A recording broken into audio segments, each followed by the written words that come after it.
এখন কিছু মানুষ বলে কে নবীকে মহব্বত কেন করব, নবীকে কেন ভালোবাসবো, নবীর কেন ইত্তেবা করব। যে জায়গাতে আল্লাহ রাব্বুল আলামিন আছেন, যিনি সৃষ্টিকর্তা, রুজি দাতা, এক কথায় সব জিনিসের মালিক ও মুখতার, যিনি সৃষ্টিকর্তা, সে রব্বুল আলামিনের আমরা প্রশংসা করব, সে আল্লাহ রাব্বুল আলামিনের ইবাদত করব। আমরা নবীর কেন ইবাদত করব? বেরাদারে মিল্লাতে ইসলামিয়া, আমি বলতে চাই আমরা কেন ইবাদত করি? আল্লাহকে খুশি করার জন্য। আমরা রোজা রাখি কেন? আল্লাহ রাব্বুল আলামিনকে খুশি করার জন্য। আমরা নামাজ আদায় করি কেন? আল্লাহকে খুশি করার জন্য। আমরা হজ করি কেন? আল্লাহকে খুশি করার জন্য। আমরা যাকাত দিই কেন? আল্লাহকে খুশি করার জন্য। বেরাদারে মিল্লাতে ইসলামিয়া, আমরা খুশি করার জন্য আল্লাহর ইবাদত করতে থাকি। তো বেরাদারে মিল্লাতে ইসলামিয়া, আল্লাহ কি বলেন, আল্লাহ কিসে রাজি হবেন, আল্লাহ কিসে খুশি হবেন, সেটা দেখতে হবে। যদি আল্লাহ রাব্বুল আলামিনের আমার যদি ইবাদতে যদি খুশি না হন, সে ইবাদতের কোনো কাজ হবে না। যদি আল্লাহ রাব্বুল আলামিন আমার যদি রোজাতে খুশি না হয়, সে রোজার কোনো দাম নেই। যদি আল্লাহ আমার হজে যদি খুশি না হয়, সে হজের কোনো দাম নেই। যদি আল্লাহ রাব্বুল আলামিন যদি আমার যাকাতে যদি খুশি না হয়, বেরাদারে মিল্লাতে ইসলামিয়া, সে যাকাত আল্লাহর দরবারে কবুল হবে না। আল্লাহ কি চান? আল্লাহ যেটা চান সেটা যদি আমরা করি, তাহলে আল্লাহ রাব্বুল আলামিন খুশি হবেন কি না? আল্লাহ খুশি হবেন। তো বেরাদারে মিল্লাতে ইসলামিয়া, আল্লাহ রাব্বুল আলামিন কোরআনের মধ্যে ঘোষণা করে দিলেন, কুল ইন কুনতুম তুহিব্বুনাল্লাহ ফাত্তাবিউনি ইহবিবুকুমুল্লাহ। আল্লাহ রাব্বুল আলামিন বললেন, হে আমার নবী, হে আমার হাবিব, আপনি মানুষদেরকে বলে দেন, কেউ যদি আমার সঙ্গে মহব্বত করতে চায়, কেউ যদি আমার সঙ্গে ভালোবাসা করতে চায়, সর্বপ্রথমে যেন আপনার সঙ্গে মহব্বত করে, আপনাকে ভালোবাসে। যদি আপনাকে মহব্বত করে নেয়, সে আপনাকে যদি ভালোবেসে নেয়, আল্লাহ বলেন আমি আল্লাহ তাকে মহব্বত করব। বলেন সুবহানাল্লাহ, জোরে বলেন সুবহানাল্লাহ। তো বেরাদারে মিল্লাতে ইসলামিয়া, আল্লাহ রাব্বুল আলামিন খুশি তখনই হবে যখন নবী খুশি হবে। আল্লাহ তখনই রাজি হবে যখন নবী রাজি হবে। তো বেরাদারে মিল্লাতে ইসলামিয়া, আমল করার আগে ঈমানের দরকার।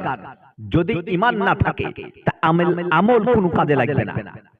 একজন কাফের যদি লাখ লাখ টাকা, কোটি কোটি টাকা যদি দান খায়রাত করে দেয়, সে দান খায়রাতের কোনো কাজে নেই। একজন কাফের যদি নামাজ পড়ে, তার নামাজের কোনো দাম নেই। একজন যদি কাফের যদি যাকাত দেয়, একজন যদি কাফের যদি রোজা রাখে, তো বেরাদারে মিল্লাতে ইসলামিয়া, সে কি নেকি পাবে? তার রোজা রাখাতে কি আল্লাহ খুশি হবেন? খুশি হবেন না। কেন খুশি হবেন না? কেন? তার মধ্যে ঈমান নেই, তার মধ্যে মহব্বত নেই, তার মধ্যে ইলম নেই। সে কারণে আল্লাহ রাব্বুল আলামিন খুশি হবেন না। তো বেরাদারে মিল্লাতে ইসলামিয়া, আমলের আগে হলো ঈমান। ঈমান কাকে বলা হয় আমাদেরকে জানতে হবে। আমরা বলি ঈমান, আমরা ঈমানদার, কিন্তু নবীকে মানি না। আমরা মুখে বলি নবীকে মানি, আমরা মুখে বলি নবীর ইত্তেবা করি, আমরা মুখে বলি নবীর সঙ্গে মহব্বত করি, কিন্তু নবীর খুঁতো বের করে ফেলে। কিন্তু বেরাদারে মিল্লাতে ইসলামিয়া, কিছু জাহেল মৌলবি উঠেছে, তারা বলে নবী গায়েব জানে না, নবী ইলমে গায়েব জানে না, নবী নবুয়ত তৈরি নাই, নবী মাটির তৈরি। কোরআনকে জিজ্ঞাসা করুন, হে কোরআন বলো বলো নবী কিসের তৈরি? নবী মাটির তৈরি না, নবী সোনার তৈরি না, নবী চাঁদির তৈরি না, নবী কিসের তৈরি? কোরআনকে জিজ্ঞাসা করুন, কোরআন বলে দিবে কদ জাআকুম মিনাল্লাহি নূরু ওয়া কিতাবুম মুবিন। আল্লাহ রাব্বুল আলামিন বললেন, আমি তোমাদের মধ্যে পাঠিয়ে দিলাম নূর এবং একটি রওশন কিতাব। নূর অর্থাৎ রাসূলুল্লাহকে বোঝানো যায়, রওশন কিতাব মানে কুরআন মাজিদকে বোঝানো হয়। তো বেরাদারে মিল্লাতে ইসলামিয়া, আল্লাহ যখন নবীকে নূর বলছেন, তা আপনার মানতে বাধা কোথায়? আপনার শরীরে কেন অ্যালার্জি হবে? যেই জায়গাতে আল্লাহ রাব্বুল আলামিন নিজে ঘোষণা করে দেন যে আমার নবীকে আমি আমার খাঁটি নূর দিয়ে তৈরি করেছি, বলুন সুবহানাল্লাহ। আল্লাহ নিজেই বলেন যে আমার নূর দিয়ে আমার নবীকে সর্বপ্রথমে আমি নবীকে তৈরি করেছিলাম। যে সময়তে আদম আলাইহিস সালামের দেহ মুবারক মাটি এবং পানির মিডিলে ছিল, সে মুহূর্তে আমি আমার হাবিবকে তৈরি করেছি, বলুন সুবহানাল্লাহ। তো বেরাদারে মিল্লাতে ইসলামিয়া, নবীকে মাটি বলা হারাম আছে, শুধু মাটি বলা যাবে না। মাটির পোশাকটা নবীকে পরিধান করে দুনিয়ার বুকে প্রেরণ করেছিলেন। এই কারণেই প্রেরণ করেছিলেন যে যদি নবী ডাইরেক্ট যদি নূর নিয়ে যদি দুনিয়ার বুকে আসতেন তো মানুষ হেদায়াত হতো না, এবং কি নবীর নূরের তাদাল্লিতে জমিন ধ্বংস হয়ে যেত। বেরাদারে মিল্লাতে ইসলামিয়া, শুধু ঈমানদার বললে হয় না, ঈমান আছে বললে হয় না, আগে ঈমান তৈরি করতে হবে, আল্লাহকে মহব্বত করতে হবে, আল্লাহর কথা মতে চলতে হবে, আল্লাহর কথাকে মেনে নিতে হবে, তাহলে সে তার ঈমান হবে। আল্লাহ কি বলেছেন? নবীকে মহব্বত করো, নবীর ইত্তেবা করো, নবীর অনুসরণ করো। যদি নবীর অনুসরণ করো তাহলে আমি তাকে মহব্বত করব। ফেরেশতাকে মানতে হবে, কিয়ামতকে মানতে হবে। যদি আপনারা কিয়ামতকে মেনে নেন, যদি আখিরাতকে মেনে নেন, যদি নবীকে মেনে নেন, নবীর সঙ্গে যদি মহব্বত করে নেন, যদি আল্লাহর সঙ্গে মহব্বত করে নেন, তো বেরাদারে মিল্লাতে ইসলামিয়া তার ভরপুর ঈমান হয়ে যাবে। আল্লাহ রাসূল সাল্লাল্লাহু আলাইহি সাল্লাম বলেন, সে ব্যক্তি পূর্ণ মুমিন মুত্তাকিন তখনই হবে যতক্ষণ পর্যন্ত সে ব্যক্তি সারা জগতের থেকে আমাকে এবং আল্লাহকে সবথেকে বেশি মহব্বত না করবে, ততক্ষণ পর্যন্ত সে কমপ্লিট মুমিন মুত্তাকিন হতে পারে না। তো বেরাদারে মিল্লাতে ইসলামিয়া, আমাদের যদি মুমিন মুত্তাকিন হতে চান তো নবীর সঙ্গে মহব্বত করুন। আর যদি আপনি ভাবেন আপনার ইবাদত আল্লাহর দরবারে কবুল হয়ে যাক, আল্লাহ রাজি হয়ে যাক, আল্লাহ খুশি হন, তাহলে নবীকে মহব্বত করুন। নবীকে মহব্বত করার পর আপনি নামাজ পড়ুন, নামাজ কাজে লাগবে, হজ করুন, হজ কাজে লাগবে, রোজা রাখুন, রোজা কাজে লাগবে, যাকাত দেন, যাকাত কাজে লাগবে। বেরাদারে মিল্লাতে ইসলামিয়া, যদি নবীকে না মহব্বত না করেন তো নামাজ কাজে লাগবে না, হজ কাজে লাগবে না, যাকাত কাজে লাগবে না, এক কথায় কোনো ইবাদতে কাজে লাগবে না। বেরাদারে মিল্লাতে ইসলামিয়া, ঈমান হলো আগে, আমল হলো পরে। একজন মানুষের অপর নামাজ তখনই ফরজ হয় সে যখন সাবালক এবং সাবালিকা হয়। কিন্তু মুসলমান হতে গেলে নাবালক অবস্থায় তাকে কলমায়ে শাহাদাত পড়তে হবে এবং বিশ্বাস করে নিতে হবে। যদি বিশ্বাস করে নাই তাহলে সে ঈমানদার হতে পারবে, মুমিন হবে। বেরাদারে মিল্লাতে ইসলামিয়া, আল্লাহ রাব্বুল আলামিন নবীকে কতটা পাওয়ার দিয়েছেন, নবীর পাওয়ারের সঙ্গে দুনিয়ার কোনো মানুষের পাওয়ারের তুলনা করা যায় না। যে নবীকে 1 লাখ বা 2 লাখ নবীদের সরদার করে দুনিয়ার বুকে প্রেরণ করেছেন, আল্লাহ রাব্বুল আলামিন বলেন, আমি নবীকে দুনিয়ার বুকে রাহমাতাল লিল আলামিন করে প্রেরণ করেছি, বলেন সুবহানাল্লাহ।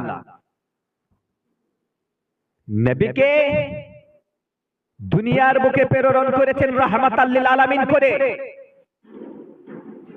শুধু নবী মানুষের জন্য রহমত নাই, জিনের জন্য শুধু রহমত নেই। নবী তো রহমত, মানুষের জন্য রহমত, জিনের জন্য রহমত, পশু পাখির জন্য রহমত। এক কথাই আল্লাহু রাব্বুল আলামিন দুনিয়ার বুকে যত কিছু সৃষ্টি করেছেন প্রত্যেকটি জিনিসের জন্য নবী রাহমাতাল লিল আলামিন হয়ে দুনিয়ার বুকে এসেছেন। বলেন সুবহানাল্লাহ। বেরাদারে মিল্লাতে ইসলামিয়া, কিছু মানুষ বলে নবীর জ্ঞানের থেকে জিবরিল আলাইহিস সালামের জ্ঞান বেশি। যে কোন জাতি ব্যক্তি বলে যে নবীর থেকে জিবরিল আলাইহিস সালামের জ্ঞান বেশি, সে মুসলমান থেকে বাতিল হয়ে যাবে। কেননা নবীর নূর থেকে জিবরিলকে তৈরি করা হয়েছে। নবী জিবরাইলের থেকে অনেক জ্ঞান বেশি রাখেন। কেননা আল্লাহু রাব্বুল আলামিন বলেন ওয়া আল্লামাকা মা লাম তাকুন তালাম। আল্লাহু রাব্বুল আলামিন বলেন, হে আমার হাবিব, আপনি যাহা কিছু জানতেন না আপনাকে সব শিখিয়ে দিলাম। সব অর্থাৎ আসমানে যত কিছু আছে সব জিনিসের জ্ঞান নবীর মধ্যে আছে। জমিনের বুকে যত কিছু আছে সব জিনিসের জ্ঞান নবীর মধ্যে আছে। সাত জমিনের ভিতরে যা আছে নবীর জ্ঞান ততটাই আছে। বেরাদারে মিল্লাতে ইসলামিয়া, সাহাবা একরাম জিজ্ঞাসা করলেন, ইয়া রাসূলুল্লাহ, ইয়া হাবিবাল্লাহ, আপনি কি বসে বসে সব জায়গা কি আপনি দেখতে পান? আমার হাবিব, আপনার হাবিব, আপনার রাসূল, আমার রাসূল, সারা বিশ্বের রাসূল রাসূলুল্লাহ সাল্লাল্লাহু তাআলা আলাইহি সাল্লাম বলেন, হে আমার সাহাবাগণ, শুনে নাও, শুনে নাও, আমি সারা জগৎটাকে হাতে তালুর মতন দেখি। বলেন সুবহানাল্লাহ। নবীর পাওয়ার হলো এটা, যে নবী জিবরাইল আলাইহিস সালামকে বলেন, হে জিবরাইল, বলো বলো তোমার বয়স কতটা হতে পারে? জিবরাইল আলাইহিস সালাম বললেন, ইয়া রাসূলুল্লাহ, ইয়া হাবিবাল্লাহ, আমার বয়স কত আমার জানা নেই, কিন্তু আপনি হয়তো আমার থেকে বয়সে ছোট হতে পারেন। আল্লাহ রাসূল বললেন, জিবরাইল, তো বলো তোমার বয়স কত? জিবরাইল আলাইহিস সালাম বললেন, ইয়া রাসূলুল্লাহ, ইয়া হাবিবাল্লাহ, এটা আমার জানা নেই যে আমার বয়স কতটা হতে পারে। তে অনুমানিক এটা আমি বলতে পারি, যখন আল্লাহু রাব্বুল আলামিন আমাকে সৃষ্টি করেছিলেন সেই সময় থেকে আমি একটা আসমানে নক্ষত্র দেখতে পেতাম, যে নক্ষত্রটা আমি তারাটাকে আমি ৭০,০০০ বার দেখেছি, ৭২,০০০ বার দেখেছি। বেরাদারে মিল্লাতে ইসলামিয়া, যে জিবরাইল আলাইহিস সালাম বলেন, আমি ৭০,০০০ বছর পর পর একটা তারা দেখতাম, যে তারাটাকে আমি দেখেছি ৭২,০০০ বার। বলেন সুবহানাল্লাহ। তাহলে জিবরাইল আলাইহিস সালামের বয়স কতটা হতে পারে? আল্লাহ রাসূল সাল্লাল্লাহু আলাইহি সাল্লাম বললেন, জিবরাইল, তুমি যাও, সে তারার কাছে যাও, তারার কাছে দেখে আসো সে তারাটাকে। জিবরাইল সে জ্ঞানটা ছিল না, সে তারাটাকে ছিল। জিবরাইল আলাইহিস সালাম শুধু এটাই জানতেন যে তারাটাকে আমি দেখেছি, ৭০,০০০ বছর পর পর দেখতাম, ৭২,০০০ বার দেখেছি, কিন্তু তারাটাকে সেটা আমি জানি না। ইয়া রাসূলুল্লাহ, ইয়া হাবিবাল্লাহ, তারাটাকে আছেন।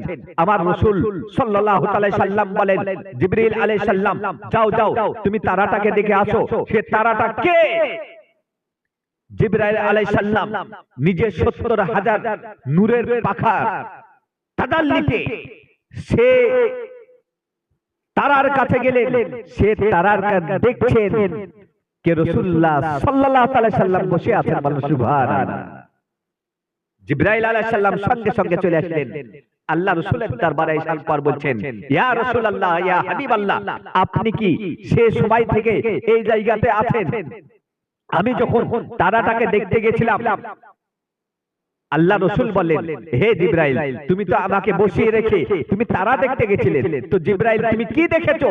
জিবরাইল আলাইহিস সালাম বললেন, ইয়া রাসূলুল্লাহ, ইয়া হাবিবাল্লাহ, সে তারাটা দেখলাম। আপনি বলেন সুবহানাল্লাহ। তো বলুন, নবীর জ্ঞান বেশি না জিবরাইলের জ্ঞান বেশি? এখানে বোঝা গেল কি নবীর জ্ঞানটা বেশি। জিবরাইল আলাইহিস সালামের পূর্বে নবীকে তৈরি করেছেন। জিবরাইলও জানতেন যে নবীর সঙ্গে যদি আমি বেয়াদবি করি তা আল্লাহ ক্ষমা করবেন না।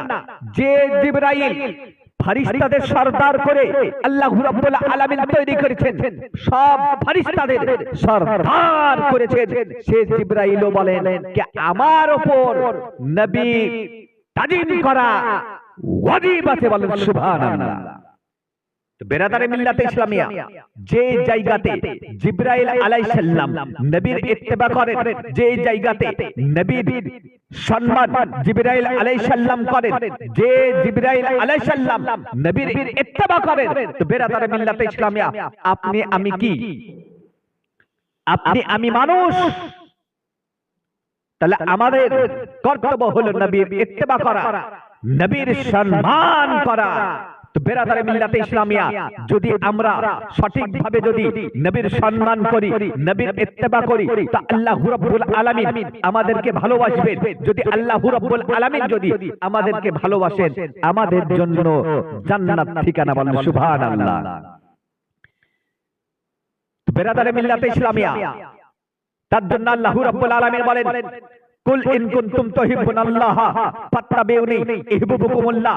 আল্লাহু রাব্বুল আলামিন বললেন, হে আমার নবী, হে আমার হাবিব, আপনি মানুষদেরকে বলে দেন, কেউ যদি আমার সঙ্গে মহব্বত করতে চায়, কেউ যদি আমার ইত্তেবা করতে চায়, কেউ যদি আমাকে ভালোবাসতে চায়, হে আমার হাবিব, আপনি মানুষদেরকে বলে দেন সর্বপ্রথমে যেন আপনার সঙ্গে মহব্বত করে, আপনাকে ভালোবাসে,